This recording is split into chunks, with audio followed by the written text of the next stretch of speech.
Hello, it's Kick-Ass Woman time. I'm Jenny Dye, author of the Brighton Chronicles. When I'm not writing, I love to learn about kick-ass women in history. I'm here today to tell you about one of them. I so love the woman I'm about to introduce you to. Have I ever met her? No. But she has stayed in my heart from the moment I learned about her. I first heard about her when I read about the unlikely candidate to carry the famed Olympic torch. Instead of running, 88-year-old Osceola McCarty walked, slowed by advanced arthritis. There was a motorcycle policeman on either side of Osceola to support the torch she was holding when she became too tired to hold it aloft herself. The crowds cheered while she smiled and beamed. Osceola never dreamed such an honor would be hers. She didn't dream of any of the honors heaped on her in the years after. But wait, I'm sorry, I'm really getting ahead of myself here. Osceola McCarty had a raw beginning. She was conceived when her mother was raped on a wooded path in rural Mississippi. She was raised by her grandmother and aunt. She had dreams of being a nurse when she was a little girl, growing up in Hattiesburg, Mississippi. When she was in elementary school, she would come home and iron clothes, stashing the money in her doll buggy to help out the family. Her dreams were laid aside when her aunt returned from a hospital stay unable to walk. Osceola dropped out of 6th grade to care for her and take up her work as a washerwoman. She never went back to school. That big black kettle, boiling away under the relentless Mississippi sun, pelting rain or cold winds, became her existence.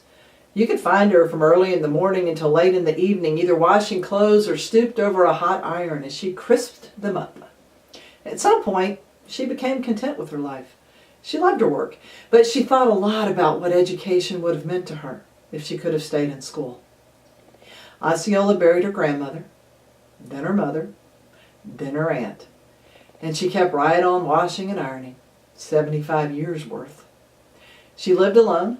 She walked everywhere she went. She didn't talk much because there was no one to talk to. She pretty much just worked. With the exception of the trip she made to the bank every month to put money away for her future. In 87 years, she had only been out of Mississippi once. So, how did this elderly black woman end up carrying the Olympic torch? Well, it all began the day she made her monthly trip to the bank. She decided to retire because the arthritis in her hands had gotten so bad.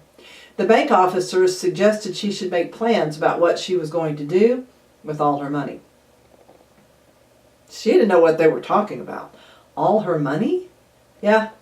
75 years of savings, of putting away small amounts of money, had grown to $280,000. Well, Osceola made a decision that definitely makes her stand out as a kick-ass woman.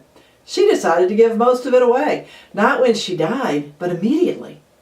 Osceola donated $150,000 to the University of Southern Mississippi to fund scholarships for worthy but needy students seeking the education she never had. Well, when they found out what she'd done, over 600 men and women in Hattiesburg and beyond made donations that more than tripled her original endowment. Today, the university presents several full-tuition McCarty scholarships every year. How cool is that? Well, she wanted the scholarship to go to some child whose family couldn't afford to give them an education. In her words, "I'm too old to get an education, but they can." The first recipient, Stephanie Bullock, was a top student and president of her class, but her family couldn't afford college for both her and her twin brother. Osceola's gift made her college dream possible. Along the way, Osceola was adopted by Stephanie's family. Stephanie considered her another grandmother until Osceola died 4 years later in 1999 at the age of 91. Osceola never dreamed of the uproar her gift would cause, nor the honors that would be heaped on her. Meeting President Clinton, numerous awards, an honorary doctorate from Harvard University, the keys to city, travel all over America, and so much more. Osceola simply wanted what she'd worked so hard for all her life, to make a difference for others. Her philosophies of life were simple and powerful. If you asked her about work, well, I knew there were people who didn't have to work as hard as I did, but it didn't make me feel sad. I love to work, and when you love to do anything, those things don't bother you. If you asked her about saving money, a smart person plans for the future. You never know what kind of emergency will come up. And you can't rely on the government to meet all your needs. You have to take responsibility for yourself. Amen, Osceola. You see, success in life means different things to different people. Success to Osceola meant working hard, saving her money, and then in the end, making a difference to others. She never had much as far as material things, but when she died, she was rich beyond belief in all the things that truly mattered. She had another saying I love. I can't do everything, but I can do something to help somebody. And what I can do, I will do.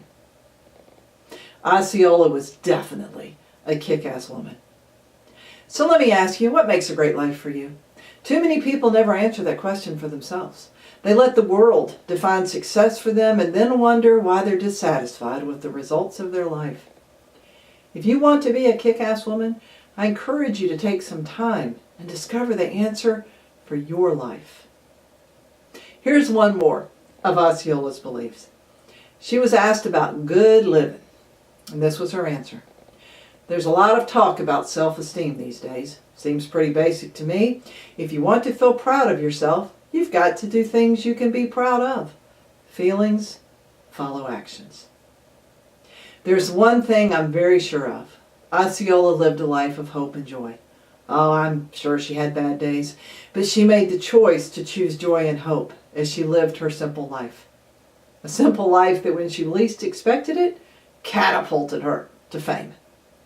I just love the fact that this woman who simply had a desire to give got to travel, meet the president, and carry the Olympic torch. All because she wanted to give someone the chance she never had. That's awesome.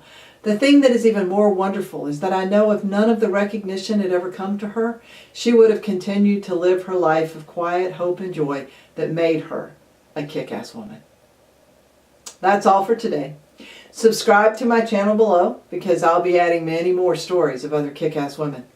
And if you want to check out my best-selling historical novel series that focuses on some pretty amazing kick-ass women, you can use the link below to buy the first one for just 99 cents. And as long as you're clicking things, I'd appreciate a like if that's true for you. Have a great day, and I'll be back soon.